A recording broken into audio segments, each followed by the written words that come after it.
सभी दोस्तों को राधे राधे, जय श्री कृष्णा।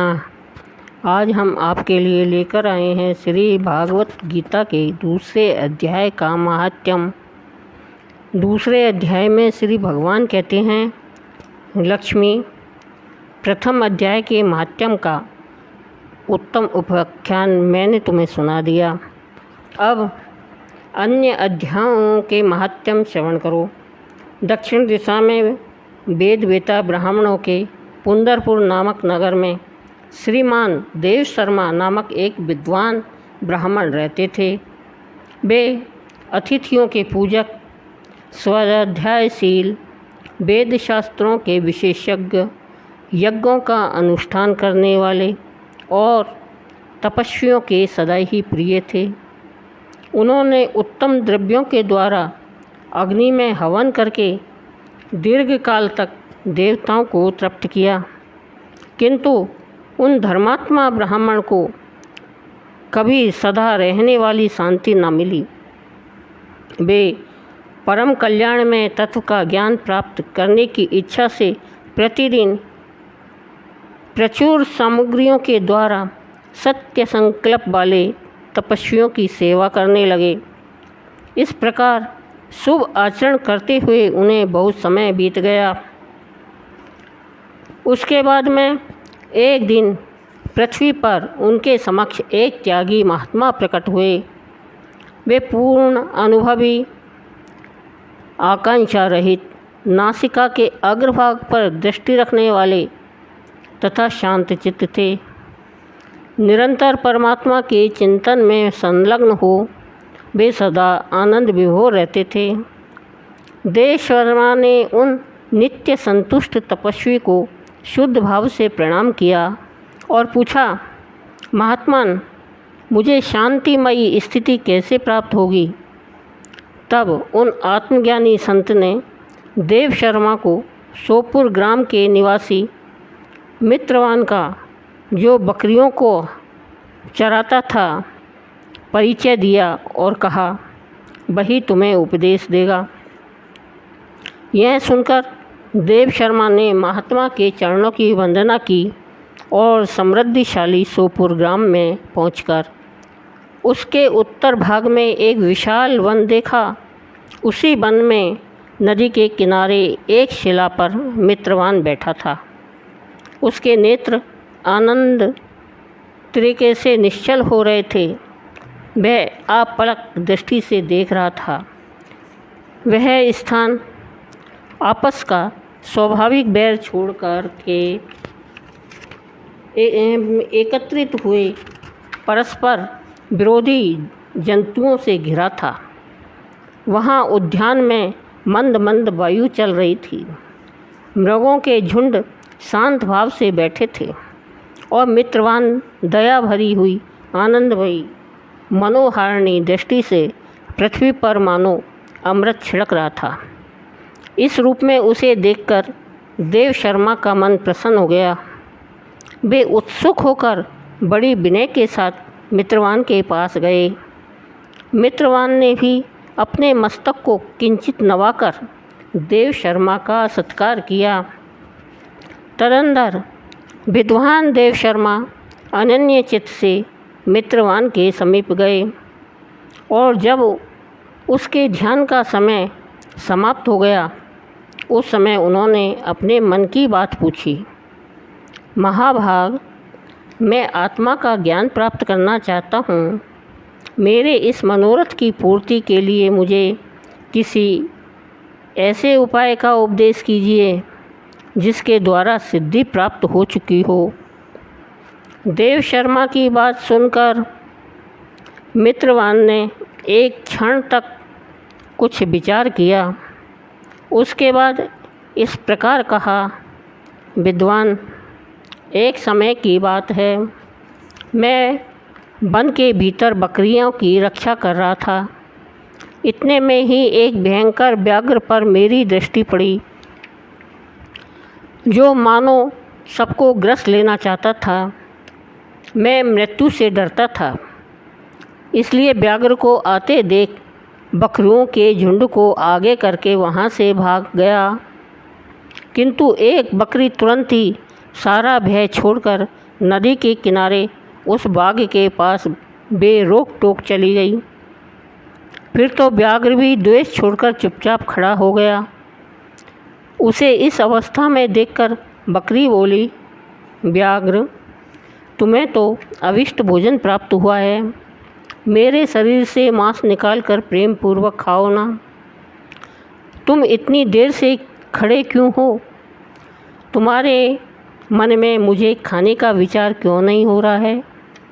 व्याघ्र बोला, बकरी, इस स्थान पर आते ही मेरे मन से द्वेष का भाव निकल गया, भूख प्यास भी मिट गई, इसलिए पास आने पर भी अब मैं तुम्हें खाना नहीं चाहता। व्याघ्र के यूँ कहने पर बकरी बोली, न जाने मैं कैसे निर्भय हो गई हूँ। इसमें क्या कारण हो सकता है? यदि तुम जानते हो तो बताओ। यह सुनकर व्याघ्र ने कहा, मैं भी नहीं जानता। चलो सामने खड़े हुए इन महापुरुष से पूछें। ऐसा निश्चय करके वे दोनों वहाँ से चल दिए। उन दोनों के स्वभाव में यह विचित्र परिवर्तन देखकर मैं बहुत ही विस्मय में पड़ा था। इतने में ही उन्होंने मुझसे ही आकर प्रश्न किया। वहाँ वृक्ष की शाखा पर एक बानर राज था। उन दोनों के साथ मैंने भी बानर राज से पूछा। विप्रवर, मेरे पूछने पर बानर राज ने आदरपूर्वक कहा, अजापाल, सुनो, इस विषय में मैं तुम्हें प्राचीन वृत्तांत सुनाता हूँ। यह सामने वन के भीतर जो बहुत बड़ा मंदिर है, उसकी ओर देखो। इसमें ब्रह्मा जी का स्थापित किया हुआ एक शिवलिंग है। पूर्व काल में यहाँ सुकर्मा नामक एक बुद्धिमान महात्मा रहते थे, जो तपस्या में संलग्न होकर इस मंदिर में उपासना करते थे।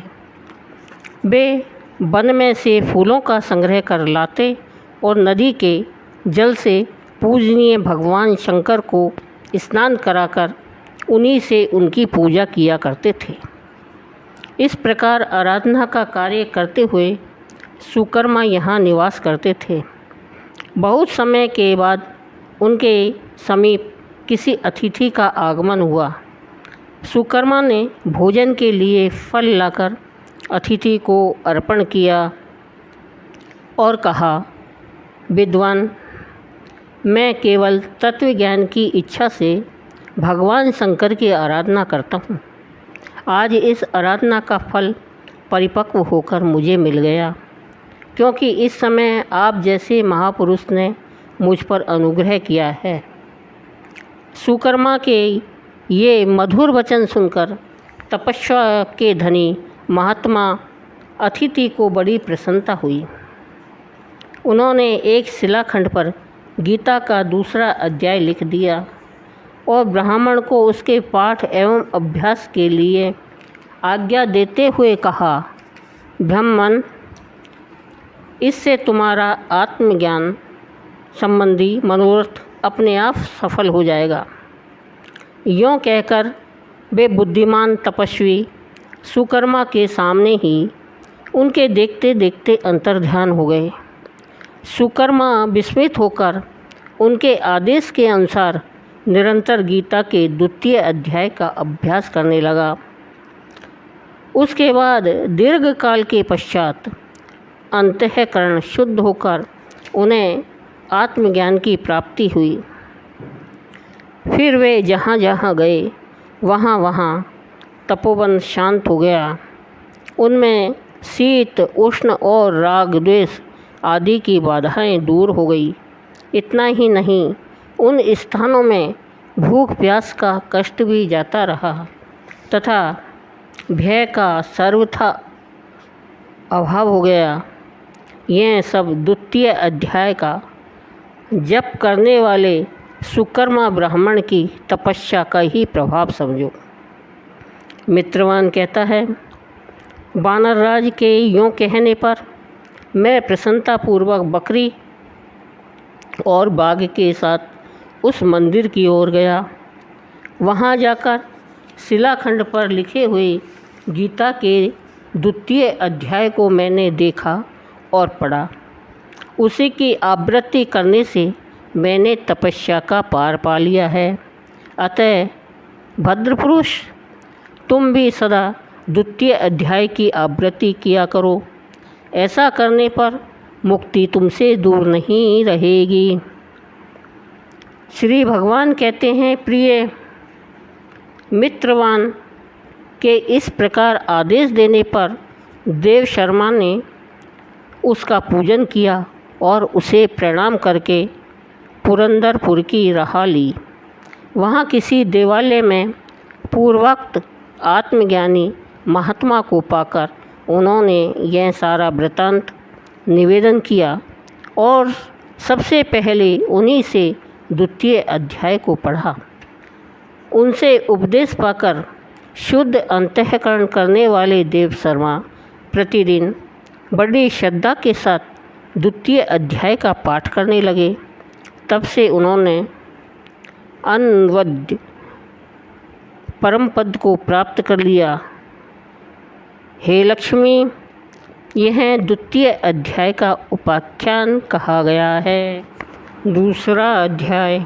संजय बोले कि पूर्वोक्त प्रकार से करुणा करके व्याप्त और आंसुओं से पूर्ण तथा व्याकुल नेत्रों वाले शोक युक्त उस अर्जुन के प्रति भगवान मधुसूदन ने यह वचन कहा, हे अर्जुन, तुमको इस विषम स्थल में यह अज्ञान किस हेतु से प्राप्त हुआ है?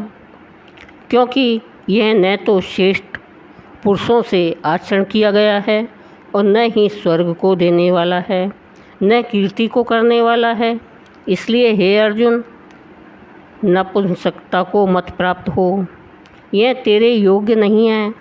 हे परंतप, तुच्छ हृदय की दुर्बलता को त्याग कर युद्ध के लिए खड़ा हो। तब अर्जुन बोले कि हे मधुसूदन, मैं रणभूमि में भीष्म पितामह और द्रोणाचार्य के प्रति किस प्रकार बाणों से युद्ध करूंगा? क्योंकि हे हरिसूदन, वे दोनों ही पूजनीय हैं। इसलिए इन महानुभाव गुरुजनों को न मारकर इस लोक में भिक्षा का अन्न भी भोगना कल्याणकारक समझता हूँ। क्योंकि गुरुजनों को मारकर भी इस लोक में रुधिर से सने हुए अर्थ और काम रूप भोगों को ही तो मैं भोगूंगा। और हम लोग यह भी नहीं जानते कि हमारे लिए क्या करना श्रेष्ठ है, अथवा यह भी नहीं जानते कि हम जीतेंगे या हमको वे जीतेंगे। और जिनको मारकर हम जीना भी नहीं चाहते, वे ही धृतराष्ट्र के पुत्र हमारे सामने खड़े हैं। इसलिए कायरता रूप दोष करके उपहत हुए स्वभाव वाला और धर्म के विषय में मोहित चित्त हुआ मैं आपसे पूछता हूँ, जो कुछ निश्चय किया हुआ कल्याणकारक साधन हो वह मेरे लिए कहिए। क्योंकि मैं आपका शिष्य हूँ, इसलिए आपके शरण हुए मेरे को शिक्षा दीजिए।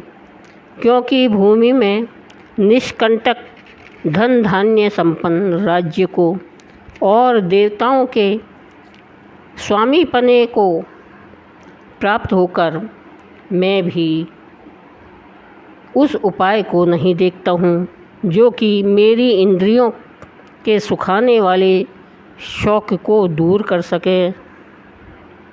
संजय बोले, हे राजन, निद्रा को जीतने वाले अर्जुन अंतर्यामी श्री कृष्ण महाराज के प्रति इस प्रकार कहकर फिर श्री गोविंद भगवान से युद्ध नहीं करूँगा ऐसे स्पष्ट कहकर चुप हो गए।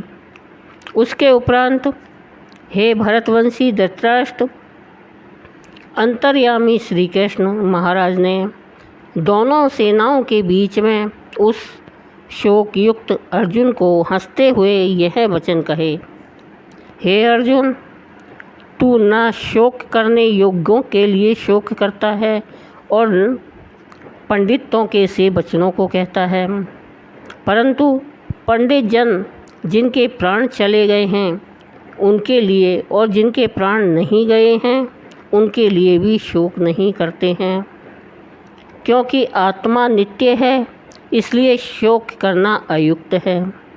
वास्तव में न तो ऐसा ही है कि मैं किसी काल में नहीं था अथवा तू नहीं था अथवा ये राजा लोग नहीं थे, और न ऐसा ही है कि इससे आगे हम सब नहीं रहेंगे।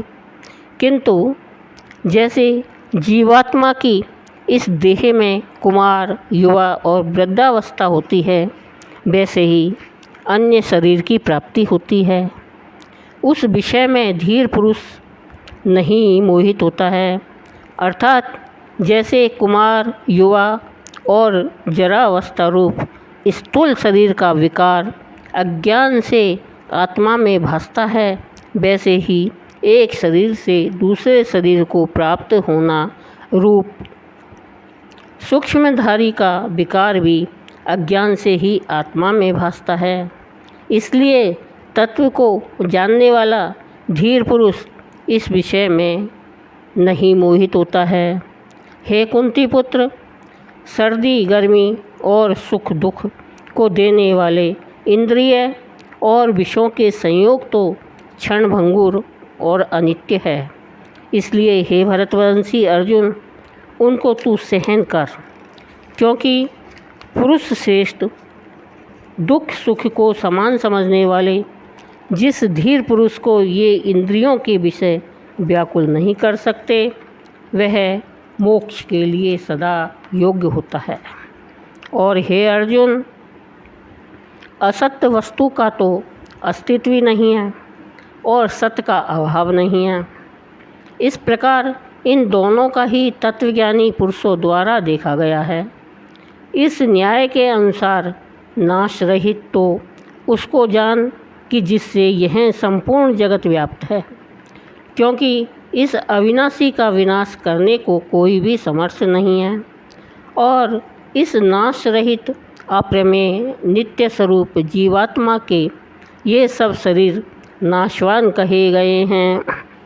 इसलिए हे भरतवंशी अर्जुन, तू युद्ध कर।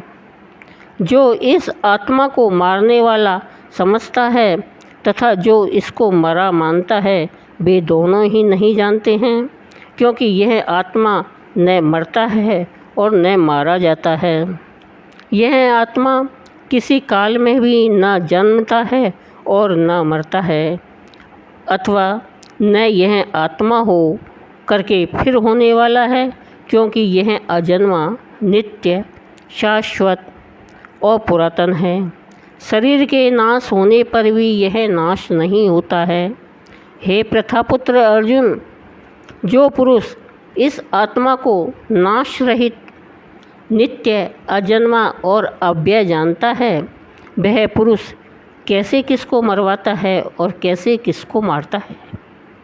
और यदि तू कहे कि मैं तो शरीर के वियोग का शोक करता हूँ, तो यह भी उचित नहीं है, क्योंकि जैसे मनुष्य पुराने वस्त्रों को त्याग कर दूसरे नए वस्त्रों को ग्रहण करता है, वैसे ही जीवात्मा पुराने शरीर को त्याग कर दूसरे नए शरीर को प्राप्त होता है।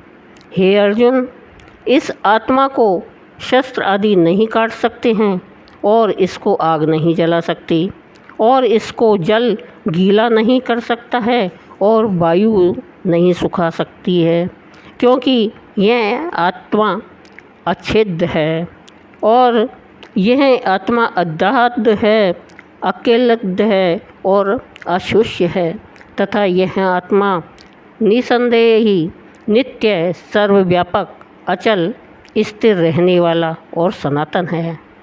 यह आत्मा अव्यक्त अर्थात इंद्रियों का अविषय और यह आत्मा अचिंत्य अर्थात मन का अविषय और यह आत्मा विकार रहित अर्थात न बदलने वाला कहा गया है। इससे हे अर्जुन, इस आत्मा को ऐसा जानकर तू शोक करने योग्य नहीं है, अर्थात तुझे शोक करना उचित नहीं है। यदि तू इसको सदा जन्मने और सदा मरने वाला माने तो भी हे अर्जुन इस प्रकार शोक करने का योग्य नहीं है, क्योंकि ऐसा होने से तो जन्मने वाले की निश्चित मृत्यु और मरने वाले का निश्चित जन्म होना सिद्ध हुआ। इससे भी तू इस बिना उपाय वाले विषय में शोक करने योग्य नहीं है। यह भीष्म आदि के शरीर माया में होने से अनित्य है। इससे शरीरों के लिए भी शोक करना उचित नहीं है, क्योंकि हे अर्जुन संपूर्ण प्राणी जन्म से पहले बिना शरीर वाले और मरने के बाद भी बिना शरीर वाले ही हैं। केवल बीच में ही शरीर वाले प्रतीत होते हैं। फिर उस विषय में क्या चिंता है? हे अर्जुन यह आत्म तत्व बड़ा गहन है, इसलिए कोई महापुरुष ही इस आत्मा को आश्रय की जो देखता है और वैसे ही दूसरा कोई महापुरुष ही आश्रय की जो इसके तत्व को कहता है, और दूसरा कोई ही इस आत्मा को आश्रय की जो सुनता है, और कोई कोई सुनकर भी इस आत्मा को नहीं जानता। हे अर्जुन यह आत्मा सबके शरीर में सदा ही अवध्य है, इसलिए संपूर्ण भूत प्राणियों के लिए तू शोक करने योग्य नहीं है, और अपने धर्म को देखकर भी तू भय करने को योग्य नहीं है, क्योंकि धर्म युद्ध से बढ़कर दूसरा कोई कल्याणकारक कर्तव्य क्षत्रिय के लिए नहीं है।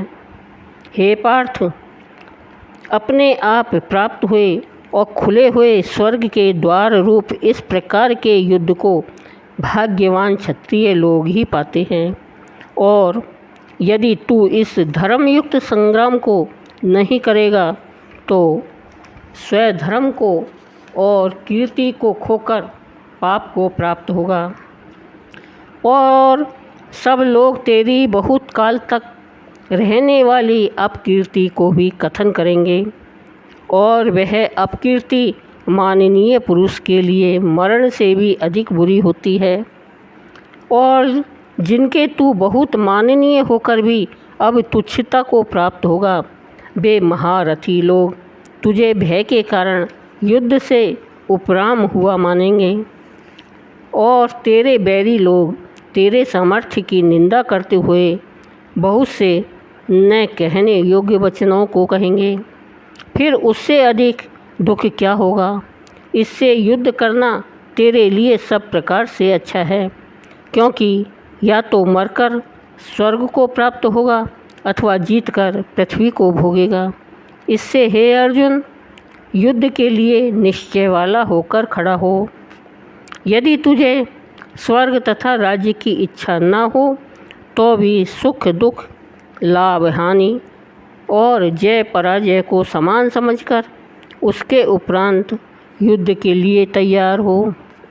इस प्रकार युद्ध करने से तू पाप को प्राप्त नहीं होगा।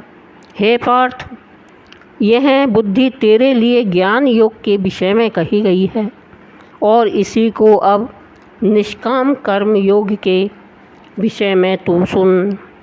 जिस बुद्धि से युक्त हुआ तू कर्मों के बंधन को अच्छी तरह से नाश करेगा। इस निष्काम कर्म योग में आरंभ का अर्थात बीज का नाश नहीं है, और उल्टा फल रूप दोष भी नहीं होता है। इसलिए इस निष्काम कर्म योग रूप धर्म को थोड़ा भी साधन जन्म मृत्यु रूप महान भय से उद्धार कर देता है। हे अर्जुन इस कल्याण मार्ग में निश्चयात्मक बुद्धि एक ही है, और अज्ञानी सकामी पुरुषों की बुद्धियाँ बहुत ही भेदों वाली और अनंत होती हैं। हे अर्जुन जो सकामी पुरुष केवल फल श्रुति में प्रीति रखने वाले, स्वर्ग को ही परम श्रेष्ठ मानने वाले इससे बढ़कर और कुछ नहीं है। ऐसे कहने वाले हैं वे अविवेक की जन्म रूप कर्म फल को देने वाली और भोग तथा ऐश्वर्य की प्राप्ति के लिए बहुत सी क्रियाओं के विस्तार वाली इस प्रकार की जिस दिखाऊं शोभायुक्त वाणी को कहते हैं, उस वाणी द्वारा हरे हुए चित्त वाले तथा भोग और ऐश्वर्य में आसक्ति वाले उन पुरुषों के अंतःकरण में निश्चयात्मक बुद्धि नहीं होती है। हे अर्जुन, सब वेद तीनों गुणों के कार्य रूप संसार को विषय करने वाले अर्थात प्रकाश करने वाले हैं।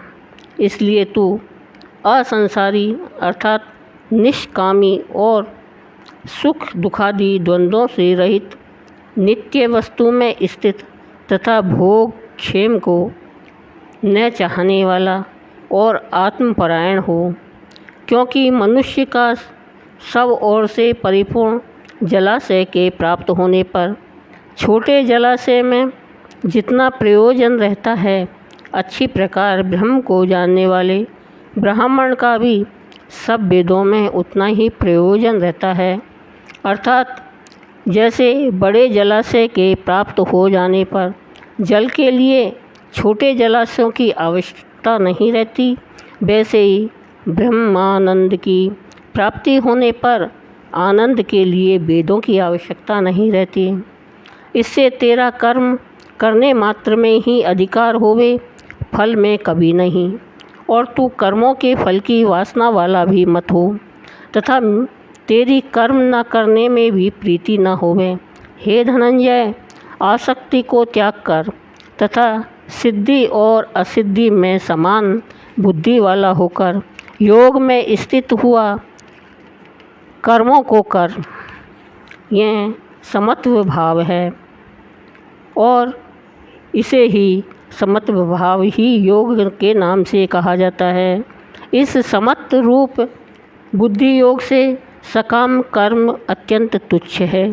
इसलिए हे धनंजय, समत्व बुद्धि योग का आश्रय ग्रहण कर, क्योंकि फल की वासना वाले अत्यंत दीन हैं।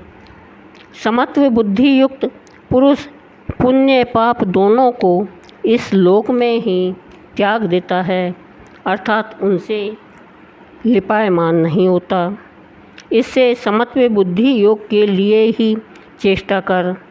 यह समत्व बुद्धि रूप योग ही कर्मों में चतुरता है, अर्थात कर्म बंधन से छूटने का उपाय है। क्योंकि बुद्धि योग युक्त ज्ञानी जन कर्मों से उत्पन्न होने वाले फल को त्याग कर जन्म रूप बंधन से छूटे हुए निर्दोष अर्थात अमृत में परम पद को प्राप्त होते हैं। हे अर्जुन, जिस काल में तेरी बुद्धि मोह रूप दलदल का बिल्कुल तर जाएगी, तब तू सुनने योग्य और सुने हुए के वैराग्य को प्राप्त होगा। जब तेरी अनेक प्रकार के सिद्धांतों को सुनने से विचलित हुई बुद्धि परमात्मा के स्वरूप में अचल और स्थिर ठहर जाएगी, तब तू समत्व रूप योग को प्राप्त होगा। इस प्रकार भगवान के वचनों को सुनकर अर्जुन ने पूछा, हे केशव, समाधि में स्थित स्थिर बुद्धि वाले पुरुष का क्या लक्षण है और स्थिर बुद्धि पुरुष कैसे बोलता है, कैसे बैठता है, कैसे चलता है। उसके उपरांत श्री कृष्ण महाराज बोले, हे अर्जुन, जिस काल में यह पुरुष मन में स्थित संपूर्ण कामनाओं का त्याग कर देता है, उस काल में आत्मा से ही आत्मा में संतुष्ट हुआ स्थिर बुद्धि वाला कहा जाता है तथा दुखों की प्राप्ति में उद्वेग रहित है। मन जिसका और सुखों की प्राप्ति में दूर हो गई है, स्पृहा जिसकी तथा नष्ट हो गए हैं राग भय और क्रोध जिसके, ऐसा मुनि स्थिर बुद्धि वाला कहा जाता है। जो पुरुष सर्वत्र स्नेह रहित हुआ उन शुभ तथा अशुभ वस्तुओं को प्राप्त होकर न प्रसन्न होता है न द्वेष करता है, उसकी बुद्धि स्थिर है। और कछुआ अपने अंगों को जैसे समेट लेता है, वैसे ही यह पुरुष जब सब ओर से अपनी इंद्रियों के विषयों में समेट लेता है, तब उसकी बुद्धि स्थिर होती है। यद्यपि इंद्रियों के द्वारा विषयों को न ग्रहण करने वाले पुरुष के भी केवल विषय तो निवृत्त हो जाते हैं, परंतु राग निवृत्त नहीं होता, और इस पुरुष का तो राग भी परमात्मा को साक्षात करके निवृत्त हो जाता है। और हे अर्जुन, जिससे कि यत्न करते हुए बुद्धिमान पुरुष के भी मन को यह प्रमथन स्वभाव वाली इंद्रियां बलात् कर लेती हैं और बलात् हर लेती हैं। इसलिए मनुष्य को चाहिए कि उन संपूर्ण इंद्रियों को वश में करके समाहित चित्त हुआ मेरे परायण स्थित होवे, क्योंकि जिस पुरुष की इंद्रियां वश में होती हैं उसकी ही बुद्धि स्थिर होती है। हे अर्जुन, मन सहित इंद्रियों को वश में करके मेरे परायण न होने से मन के द्वारा विषयों का चिंतन होता है, और विषयों को चिंतन करने वाले पुरुष की उन विषयों में आसक्ति हो जाती है, और आसक्ति से उन विषयों की कामना उत्पन्न होती है, और कामना में विघ्न पड़ने से क्रोध उत्पन्न होता है। क्रोध से अविवेक अर्थात मूढ़ भाव उत्पन्न होता है, और अविवेक से स्मरण शक्ति भ्रमित हो जाती है, और स्मृति के भ्रमित हो जाने से बुद्धि अर्थात ज्ञान शक्ति का नाश हो जाता है, और बुद्धि के नाश होने से यह पुरुष अपने श्रेय साधन से गिर जाता है। परंतु स्वाधीन अंतःकरण वाला पुरुष राग द्वेष से रहित अपने बस में की हुई इंद्रियों द्वारा विषयों को भोगता हुआ अंतःकरण की प्रसन्नता अर्थात स्वच्छता को प्राप्त होता है। उस निर्मलता के होने पर इसके संपूर्ण दुखों का अभाव हो जाता है, और उस प्रसन्न चित्त वाले पुरुष की बुद्धि शीघ्र ही अच्छी प्रकार स्थिर हो जाती है। हे अर्जुन, साधन रहित पुरुष के अंतःकरण में श्रेष्ठ बुद्धि नहीं होती है, और उस अयुक्त के अंतःकरण में आस्तिक भाव भी नहीं होता है, और बिना आस्तिक भाव वाले पुरुष को शांति भी नहीं होती है। फिर शांति रहित पुरुष को सुख कैसे हो सकता है? क्योंकि जल में वायु नाव को जैसे हर लेता है, वैसे ही विषयों में विचरती हुई इंद्रियों के बीच में जिस इंद्रिय के साथ मन रहता है, वह एक ही इंद्रिय इस अयुक्त पुरुष की बुद्धि को हरण कर लेती है। इससे हे महाबाहो, जिस पुरुष की इंद्रियां सब प्रकार इंद्रियों के विषयों से बस में की हुई होती है, उसकी बुद्धि स्थिर होती है। और हे अर्जुन, संपूर्ण भूत प्राणियों के लिए जो रात्रि है, उस नित्य शुद्ध बोध स्वरूप परमानंद में भगवत को प्राप्त हुआ योगी पुरुष जागता है, और जिस नाशवान क्षणभंगुर सांसारिक सुख में सब भूत प्राणी जागते हैं, तत्व को जानने वाले मुनि के लिए वह रात्रि है। जैसे सब ओर से परिपूर्ण अचल प्रतिष्ठा वाले समुद्र के प्रति नाना नदियों के जल उसको चलायमान न करते हुए भी समा जाते हैं, वैसे ही जिस स्थिर बुद्धि पुरुष के प्रति समर्पण भोग किसी प्रकार का विकार उत्पन्न किए बिना ही समा जाते हैं, वह पुरुष परम शांति को प्राप्त होता है, न कि भोगों को चाहने वाला। क्योंकि जो पुरुष संपूर्ण कामनाओं को त्याग कर ममता रहित और अहंकार रहित स्पृहा रहित हुआ वर्तता है, वह शांति को प्राप्त होता है। हे अर्जुन, यह ब्रह्म को प्राप्त हुए पुरुष की स्थिति है। इसको प्राप्त होकर